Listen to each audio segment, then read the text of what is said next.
Argentina zaman Lionel Messi akhirnya sukses juga meraih gelar Piala Dunia di tahun 2022 lalu. Gak usah dibahas lagi kalau tim tahun itu sangat bergantung kepada Lionel Messi. Tanpa Messi mereka sepertinya hanya seonggok kerupuk saja di tengah lautan sambal celup. Orang kedua yang dianggap sebagai pemain paling penting di tim ini adalah Angel Di Maria. Biografinya kita cuplik dari series Netflix yang berjudul Angel Di Maria Breaking Down the Wall.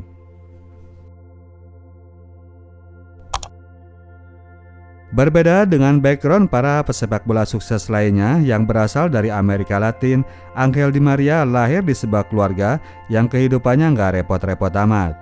Pemain yang kita kenal ternama cungkring ini ternyata waktu bayi lumayan gemoy dan cabi penuh gizi. Semenjak kecil anak ini kelakuannya seperti kelinci Duracell, gak mau diem, instingnya selalu pengen nendang-nendang saja. Kelakuannya yang konsisten demikian hingga umur pasca balita membuat sang ayah mencarikannya sebuah media pelampiasan, yaitu di klub sepak bola. Di klub Torito yang berada dekat dengan rumah itu, Angel menemukan teman yang kompak main bola jalanan. Sendirian saja kelakuannya sudah nendang-nendang, begitu nemu teman, Angel makin gila sama sepak bola. Suatu waktu, di klub kebanggaan kota mereka, yaitu Rosario Central, diadakan sebuah turnamen domba cup kelas cilik. Ketika Torito berhadapan dengan tim tuan rumah, Angel berhasil mencetak gol yang mana kemudian menarik minat klub sentral untuk merekrutnya. Anak berusia 6 tahun itu ditukar dengan 26 buah bola. Mulai dari saat itu, Angel kecil pindah ke tempat latihan yang jaraknya lumayan jauh dari rumah. Untungnya dia punya seorang emak yang super hebring. Dua anak ceweknya nggak dibeliin barang baru, sementara anggaran sudah dilimpahkan semua untuk Angel yang butuh sepatu bola baru. Dia juga rela ngantar Angel untuk menggoes setengah jam agar anak lelakinya bisa mengejar mimpi. Angel seringkali dimainkan di tim utama sampai akhirnya muncul kemudian seorang pelatih baru yang gak cocok melihat fisiknya yang dianggap terlalu cungkring. Diminta untuk mencari klub lain, namun sang emak kekeh anaknya tetap harus latihan di sentral biarpun gak dijanjikan akan mendapatkan tempat di tim utama. Seperti yang diinstruksikan oleh emak, Angel terus berlatih di klub Rosario Central meskipun dengan masa depan yang masih tidak menentu. Ketika mendekati usia 17 tahun, sang ayah yang kasih deadline. Lulus SMA harus masuk tim utama atau sama sekali lupakan sepak bola dan langsung nyari kerja. Saat itu, kebetulan Angel dimainkan dalam sebuah pertandingan yang mana disaksikan oleh manajer tim senior Rosario Central. Dalam pertandingan tersebut, Angel mencetak hat-trick dan membuat Angel Tuliozov yang juga legendnya klub ini langsung tertarik untuk menariknya ke dalam tim senior. Di luar masalah gol yang diciptakan, kualitas dribbling dan running dari Angel yang membuatnya sangat terkesan.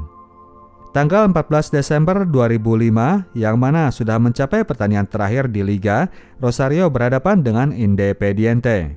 Angel mendapatkan kesempatan untuk melakukan debutnya dari bangku cadangan.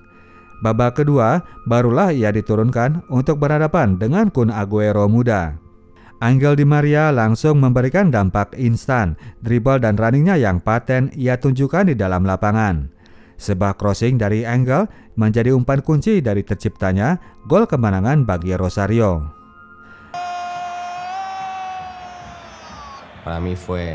Musim berikutnya, Angel sudah langsung masuk di tim utama yang dikapteni oleh Kili Gonzalez, mantan pemain Inter. Tahun itu juga Angel berhasil mencetak gol pertamanya.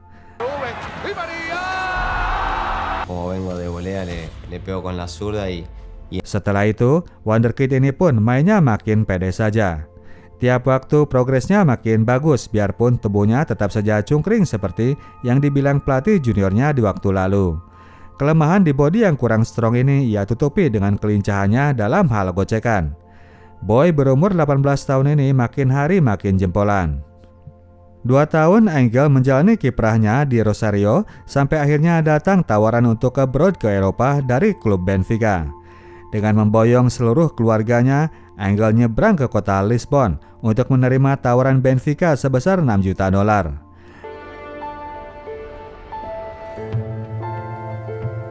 Angel menjalani debut di klub ini dari bangku cadangan pula. Dia masuk menggantikan Rui Costa, legend Portugal yang baru balik dari Italia. Namun sepanjang tahun itu, Angel masih harus berkutat di bangku cadangan dan ditampilkan hanya di waktu 15-20 menit terakhir saja, seperti Wataru Endo di klub Liverpool. Tahun berikutnya, Rui Costa keluar dari Benfica dan masuklah playmaker pengganti yang mana merupakan idolanya Lionel Messi, yaitu Pablo Aimar. Dikira bakal sering dimainkan dengan urusan faktor komunikasi sebagai sesama Argentina, namun ternyata di tahun kedua itu, Angel masih tetap menghuni bangku cadangan. Karena masa depannya yang gak jelas, ibu dan adik-adik perempuannya terpaksa balik ke Rosario. Melihat Angel yang gak kunjung nembus tim inti, sang ibu sempat membujuknya agar balik saja ke Argentina. Adik-adiknya yang kasihan melihat kakaknya struggle dan dalam keadaan tertekan di Portugal, kemudian mengenalkan salah seorang sepupu mereka kepada Angel. Mendapat semangat dari seorang cewek, Angel pun makin terpacu untuk bisa membuktikan diri. Di tiap 10 menit atau bahkan 5 menit ia diturunkan ke dalam lapangan. Sesederhana itu rupanya, karena setelah itu permainannya tercatat selalu meningkat. Dribble, assist dan golnya makin gacor. Di tahun ketiganya itu Angel naik kasta ke tim inti. Pemain ini menjadi pilar penting bagi Benfica yang berhasil mempertahankan gelar juara Liga. Arriscar o chapéu por cima do guarda-redes, que magia incrível! Guarda-redes por cima dele, ui, que golaço! Atira de pé esquerdo, que golaço Di Maria! Prestasinya ini mulai dilirik timnas Argentina U23. Angel dibawa untuk berlaga di Olimpiade 2008 di kota Beijing. Angel berada dalam gembolan yang sama dengan tumpukan wonderkid yang dimiliki oleh Argentina saat itu. Ada Lionel Messi, Javier Mascherano, Fernando Gago, Agüero, Banega, Zabaleta, Garay, Lavezzi, dan playmaker jenius Roman Riquelme. Dalam turnamen tersebut, Angel mencetak 1 gol dari tendangan chip di luar kotak penalti terhadap Nigeria. Gol satu-satunya itu membawa Argentina untuk merebut emas Olimpiade. Tahun berikutnya, Diego Armando Maradona mengambil alih kursi manajer timnas senior Argentina. Maradona rupanya sangat terkesan dengan penampilan Angel Di Maria. Dia sampai terbang langsung ke kota Lisabon untuk menyaksikan pertandingan Benfica. Satu tempat langsung ia jamin untuk sayap kidal ini di formasi tim senior. Dengan kehadiran Messi dan Maradona, publik Argentina serasa mendapatkan harapan tinggi bahwa mereka akan kembali merebut Piala Dunia. Nyatanya, perjalanan di kualifikasi Piala Dunia pun tidak dijalani dengan mulus. Angel sendiri malah kena kartu merah akibat ulahnya yang kampungan, efek rasa frustasi setelah timnya dibabat Bolivia 6-1. Meski demikian, Don Diego tetap memberinya kesempatan dan Argentina pun lolos ke Pildun 2010 di Afrika Selatan. Membabat habis semua lawan sampai ke per-8 final, Argentina ketemu Jerman di perempat final.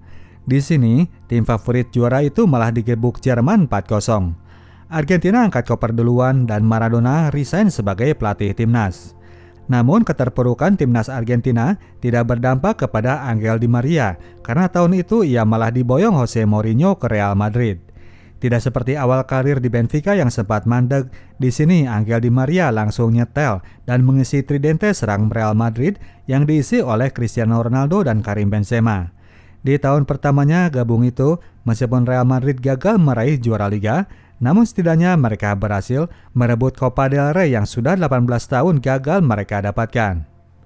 Di tahun berikutnya, barulah Madridnya Mourinho ini berhasil meraih gelar La Liga. Di musim berikutnya, di tahun 2013, Mourinho kemudian malah dipecat karena selalu gagal berprestasi di Liga Champions. Penggantinya adalah Carlo Ancelotti yang mana sekalian memboyong sayap kidal asal Liga Inggris yang sedang on fire, yaitu Gareth Bale. Posisi paten milik Di Maria jadi goyang karena kehadirannya. Di Maria jadi sering dicadangkan dan kalaupun dimainkan, ia selalu diganti di babak kedua. Suatu waktu, ia tertangkap kamera sengaja garuk-garuk titit sewaktu keluar karena diganti. Ia pun jadi banyak dihujat, suasana ruang ganti jadi keruh seketika. Meskipun demikian, Don Carlo berhasil membawa tim ini melakukan pencapaian yang tidak bisa diraih sebelumnya oleh Jose Mourinho. Datang ke kota Lisabon untuk melakukan tanding final Liga Champions menghadapi Atletico Madrid. Di depan mantan publiknya ini, Di Maria yang ditampilkan barengan dengan Gareth Bale tampil gemilang untuk membawa timnya menang 4-1 atas rival satu kota. Angel Di Maria menjadi man of the match pada pertandingan tersebut. Tahun itu dunia dihadapkan lagi pada gelaran Piala Dunia yang pada tahun 2014 itu digelar di negara Brazil.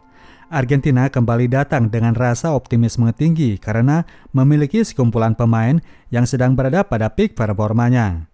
Harapan tinggi pastinya dibebankan pada pundak Lionel Messi. Semua lawan mereka hajar meskipun selalu dengan skor tipis-tipis. Di babak perempat final melawan Belgia, Video merasakan sesuatu yang gak asik pada kaki kirinya. Sang terduga dari penyebab cedera itu adalah faktor tekanan yang membuat kakinya begitu tegang saat masuk ke dalam lapang. Si Mih ini memang terkesan kurang bisa menghandle pressure. Di Maria mengalami cedera dan harus out dari Piala Dunia. Meski demikian, pada akhirnya Argentina berhasil maju ke babak final untuk menghadapi tim Desel Jerman. Menjelang pertandingan final, sebetulnya saat itu Video sudah mulai berlatih, dia kekeh ingin bisa tampil di partai final. Namun kemudian muncul sebuah amplop yang membuatnya harus mengubur impian. Amplop itu berisi surat dari pihak Real Madrid yang disangkal oleh Ancelotti, yang mana melarang pemainnya ini untuk dipaksakan tampil di babak final karena alasan fitnessnya yang belum 100%. Video merobek-robek surat itu dan hanya bisa menyaksikan rekannya berjuang dari kursi cadangan. Mesin serang Argentina terasa macet pada pertandingan tersebut. Enzo Perez yang menggantikan posisinya tidak mampu memberikan dampak yang serupa. Argentina kalah 0-1 lewat gol dari Mario Götze pada babak perpanjangan waktu. Hari patah hati nasional buat negaranya Maradona ini. Supporter yang kecewa melampiaskannya dengan berbuat rusuh di Buenos Aires. Lewat momen Piala Dunia, lanjut dengan kehidupan di klub masing-masing. Adapun perihal surat pelarangan bertanding bagi Engel di final kemarin ternyata sangat berkaitan dengan nego diam-diam yang sedang mereka lakukan dengan pihak MU. Tanpa angin, tanpa hujan, Papa Perez bisa-bisanya kasih pengumuman bahwa Di Maria ingin naik gaji setara dengan Cristiano Ronaldo, yang membuat mereka kemudian menerima tawaran dari si setan merah. Nilai transfernya ternyata 11-12 dengan uang yang telah mereka keluarkan tahun sebelumnya untuk membeli Gareth Bale. Pantesan mereka begitu ngotot melarangnya main di final Piala Dunia. Saat itu kapan lagi ada klub yang mau jor-joran keluar uang besar untuk membeli mantan pemain Madrid. MU kemudian mengulangnya lagi pada transfer Hugo Varane dan Casemiro. Nyebranglah kemudian Di Maria dan keluarga ke kota Manchester yang selalu mendung dan sering hujan itu. Louis van Gaal yang baru tiba di Old Trafford menyematinya dengan nomor punggung 7, warisan dari para legend sebelumnya. Video ternyata berhasil membuktikan diri. Dalam 4 pertandingan awal, ia selalu mencetak gol kemenangan. Di pertandingan pertama, ia bahkan muncul sebagai man of the match. Kehidupan seakan tidak menampakkan mendung seperti cuaca kota Manchester, namun Louis van Meunier yang kaku bagai besi beton itu lama-kelamaan bukannya makin appreciate, namun malah makin bersikap demanding. Kesalahan sedikit saja jadi bahan omelan, seakan pemain-pemainnya tidak pernah punya kontribusi. Angel yang paling jadi korban karena dia inilah yang paling diharapkan untuk memberikan kemenangan.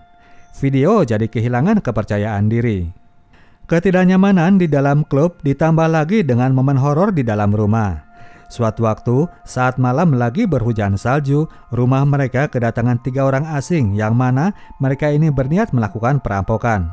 Angel yang merasa panik langsung melempar sekantong uang pesos agar 3 orang perampok ini pergi dari rumahnya. Untungnya rampok itu memang gak jadi melabrak ke dalam rumah karena polisi Inggris yang ditelepon langsung gercep datang ke lokasi. 3 rampok itu tidak berhasil ditemukan dan hal itu membuatnya jadi parno jika hendak keluar rumah. Angel merasa khawatir terhadap keselamatan dari keluarganya. Maka dari itu ketika masuk di akhir musim, Di Maria dan sekeluarga langsung cabut ke Rosario, titip pesan kepada Ander Herrera bahwa dia tidak akan lagi injak kaki ke kota tersebut. Pihak klub yang mengetahui keinginan pemainnya ini untuk hengkang langsung gercep menawarkannya kepada PSG. Deal-dealan terjadi di antara kedua klub dan Video tidak ragu sedikit pun untuk menerima tawaran dari klub kota Paris itu. Di sana, ia bergabung lagi dengan mantan teammates di Benfica, yaitu David Luiz yang sudah masuk di tahun sebelumnya. Tim PSG tahun itu memang sudah sedemikian bergelimang harta dengan sekumpulan pemain yang di atas rata-rata. Line-up-nya nggak kaleng-kaleng, ada Ibra, Cavani, Thiago Silva, Javier Pastore, selain juga Marco Verratti dan Marquinhos yang masih bertahan hingga sekarang. 7 tahun berada di Paris tentunya jadi sangat mengenjoykan bagi Di Maria. Main dengan pemain-pemain top, tiap tahun selalu banjir gelar meskipun selalu keok ketika berlaga di Liga Eropa. Musim tahun 2021 lebih berkesan lagi bagi dirinya ketika CS setimnas di Argentina yaitu Lionel Messi ikutan gabung di klub Pestapora tersebut sebelum dirinya cabut di tahun berikutnya. Satu-satunya kekecewaan yaitu di Liga Champions yang masih coba diusahakan oleh PSG hingga tahun ini. Sempat mereka nyaris mendapatkannya di tahun 2020, sayangnya masih harus kalah oleh Bayern Munich di babak final. Tahun 2023 itu meskipun penampilan Engel masih di atas rata-rata, namun pihak manajemen PSG berkeputusan untuk tidak menawarkan perpanjangan kontrak. Angel Di Maria diberikan momen laga perpisahan, suatu hal yang belum pernah mereka lakukan untuk pemain lainnya sepanjang sejarah dari klub tersebut. 7 tahun itu memang banyak hal yang bisa dikenang dari kehadiran si video di klub ini. Di dalam stadion, acara digelar oleh pihak klub, di luar stadion giliran para fans yang memberikan tributnya untuk pemain legend mereka itu. Semua gelar di level klub sudah ia dapatkan, satu obsesi Di Maria adalah untuk berprestasi bersama timnas Argentina. Kita balik ke tahun 2018, momen Pildun yang dilangsungkan di Rusia. Saat itu, timnas dipegang oleh Jorge Sampaoli, pelatih asal Chili. Pada kejuaraan tersebut, setelah ditahan pada pertandingan pertama oleh Islandia, Di Maria kemudian dicadangkan di pertandingan kedua. Hasilnya, Argentina malah kena hajar oleh Kroasia 0-3. Terancam jeblok di babak penyisihan, tim Biru Langit akhirnya berhasil lolos setelah sukses mengalahkan Nigeria di pertandingan ketiga. Karena cuma jadi runner-up grup, fase berikutnya mereka pun sudah harus berhadapan dengan Prancis. Satu gol spektakuler dari Angelito dibalas double oleh aksi-aksi Kylian Mbappe. Argentina sudah harus keok di babak per-8 final. Generasi timnya Lionel Messi ini dianggap sudah habis, tinggal lampasnya saja. Langkah berikut yang dilakukan oleh Federasi Sepak Bola Argentina, mereka memecat Sampaoli dan menggantinya dengan Lionel Scaloni yang sama sekali tidak ada pengalaman sebagai manajer. Publik makin ragu akan masa depan dari prestasi timnas putih biru ini. Salah satu gebrakan dari Scaloni adalah hanya meninggalkan Lionel Messi seorang di antara semua anggota tim periode sebelumnya, termasuk itu Di Maria. Remuk hati Angelito menerima fakta itu, dirinya terancam tidak akan dibawa untuk ikut ke Copa America. Atas dorongan dari istri, Angel pun melakukan pernyataan di depan publik, meminta agar ia bisa diajak masuk ke dalam timnas. Angel Di Maria memilih untuk dihujat oleh 45 juta warga Argentina daripada cuma nongkrong ngopi di jalanan kota Paris. Salah satu alasan tidak dipanggilnya Di Maria karena dia ini memang malah sering cedera saat momen pertandingan besar. Namun setelah dilakukan dialog dengan Scaloni, akhirnya Angel Di Maria kemudian masih disertakan dalam skuad timnas Argentina. Setelah mengarungi masa babak kualifikasi, tahun 2021 itu dalam suasana pandemi, Copa America diselenggarakan di negara Brazil. Tim arahan dari Scaloni ternyata bisa bermain baik sepanjang berlangsungnya turnamen. Lionel Messi mulai bisa menjadi pemimpin tim dan tidak ada gejala cedera pada diri Di Maria. Mereka lolos masuk ke babak final untuk menghadapi tim tuan rumah.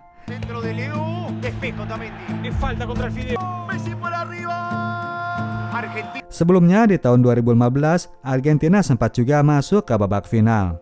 Kala itu, video yang sangat diandalkan harus absen di babak final akibat dari cedera. Argentina kalah dari Chili lewat adu tendangan penalti.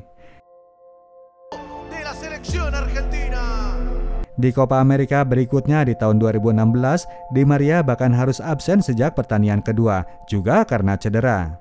Di pertandingan final kali ini, video ternyata malah menjadi pencetak gol penentu kemenangan. Argentina mencoba terus bertahan untuk mempertahankan keunggulan. Lini belakang mereka harus banyak melakukan tackle kepada Neymar. Setelah belasan tahun, timnas Argentina akhirnya kembali berhasil memenangkan sebuah turnamen internasional. Angel Di Maria dan Lionel Messi sukses mendapatkan trofi pertamanya bersama tim nasional. Sebuah pernyataan kemudian dilontarkan oleh Kylian Mbappe bahwa sepak bola Amerika Latin jalan mandek tidak berkembang dan jauh tertinggal dengan kelas permainan tim dari benua Eropa. Hal itu melecut semangat pasukan Argentina untuk membuktikan diri bahwa pernyataan sang Ninja Turtle salah besar. Tahun 2022, pertandingan finalissimo yang mempertemukan juara Copa America dan juara Piala Eropa kembali diadakan. Argentina berhasil menekuk tim Italia dengan skor 2-0, sebuah manuver pertama untuk menangkis serangan Mbappe. Pada tahun itu pula, di penghujung tahunnya, Piala Dunia pun digelar di negara Qatar. Di pertandingan pertama melawan Saudi Arabia, Argentina yang saat itu malah tampil kepedean ternyata kalah 0-2. Di pertandingan keduanya, ketika Argentina diperkirakan akan kalah, kolaborasi Di Maria dan Messi ternyata malah berhasil memenangkan tim mereka. Dalam pertandingan berikutnya, dengan bermain lebih nyaman, Argentina berhasil mengalahkan Polandia. Argentina lolos ke babak selanjutnya, namun harus dibayangi cedera yang kembali dirasakan oleh Angel. Seakan seperti sebuah kutukan bagi Angel Di Maria bahwa di turnamen besar ia harus mengalami sebuah cedera. Australia kemudian mudah saja mereka lewati untuk bertemu lawan yang lebih keras di perempat final. Louis van Gaal yang sempat digosipkan akan menjadi dirtek timnas Indonesia, lawan berikut dari Argentina, mancing ruh amarah pemain lawan ketika pertandingan hendak dilakukan. Pelatih gaik ini meledek Lionel Messi sekaligus juga Di Maria. Dalam kasus Di Maria, ia bahkan lebih parah karena membandingkannya dengan Memphis Depay yang masuk ke MU ketika Di Maria cabut ke PSG. Pertandingan sendiri berlangsung keras, Argentina sempat nyaris menang 2-0 sebelum disamakan Wout Weghorst di 10 menit terakhir. Di babak perpanjangan waktu, Angel yang masih merasakan nyut-nyutan di kakinya mulai diturunkan. Pertandingan akhirnya harus ditentukan lewat tendangan adu penalti dan kali ini Argentina yang berhasil keluar sebagai pemenangnya. Setelah menang terhadap skuad jadul dari Kroasia di semifinal, Argentina akhirnya berhadapan dengan Prancis di babak final. Sehari sebelum pertandingan, belum ada keputusan apakah Angel akan dimainkan melawan Prancis, namun esoknya diputuskan kemudian bahwa pemain ini akan main sejak menit pertama. Selain karena sakitnya sudah mulai mereda, faktor strategi juga yang menjadi alasannya. Lionel Scaloni melihat bahwa kelemahan Prancis ada di sisi kanan yang ditempati oleh Jules Koundé yang murninya adalah seorang bek tengah. Terbukti kemudian karena video berhasil mengobrak-ngabrik sisi kanan pertahanan Prancis. Gol pertama yang terjadi akibat dari tusukannya dari sayap yang membuat Dembele kemudian dipaksa melakukan kesalahan. Penalti dengan sukses dilaksanakan oleh Kapten Messi. Gol kedua tercipta lewat kerjasama apik dari pemain Argentina yang melibatkan Lionel Messi, Julio Alvarez, dan Alexis McAllister. Output akhirnya diselesaikan oleh Angelito. 2-0 Argentina unggul dalam pertandingan final Piala Dunia yang hingga menit ke-70-an itu berjalan sangat membosankan. Merasa sudah aman, Angelito kemudian diganti dan ternyata malah Kylian Mbappe yang tampil menggila. 2 gol dalam selang 2 menit ia ciptakan di 10 menit terakhir pertandingan. Argentina sempat unggul lagi lewat Messi sebelum akhirnya lagi-lagi sang Ninja Turtle menjadi pengubur mimpi. Untuk sementara, Argentina masih harus stuck dalam posisi seri dan pertandingan pun harus ditentukan kembali lewat adu tendangan penalti. Tendangan penalti terakhir dari Montiel berhasil menjadi penentu dari kemenangan Argentina dalam pertandingan tersebut. Argentina akhirnya berhasil merebut lagi Piala Dunia setelah terakhir tahun 1986 di Meksiko. Sebuah pelajaran dari perjalanan karir Angel Di Maria sekaligus juga dengan Lionel Messi yang bisa kita ambil sebagai contoh, jangan pernah menyerah meskipun paha dan lutut sudah terasa sering nyut-nyutan. Tahun lalu, Angel Di Maria melengkapi gelar Copa Amerikanya menjadi 2 kali dan kini ia kembali memperkuat klub Benfica, klub Eropa pertama dalam perjalanan karirnya. Oke, demikianlah ceritanya Bro dan Sis. Kita tim Sinotok cabut dulu. Sampai jumpa di video kita selanjutnya. Ciao.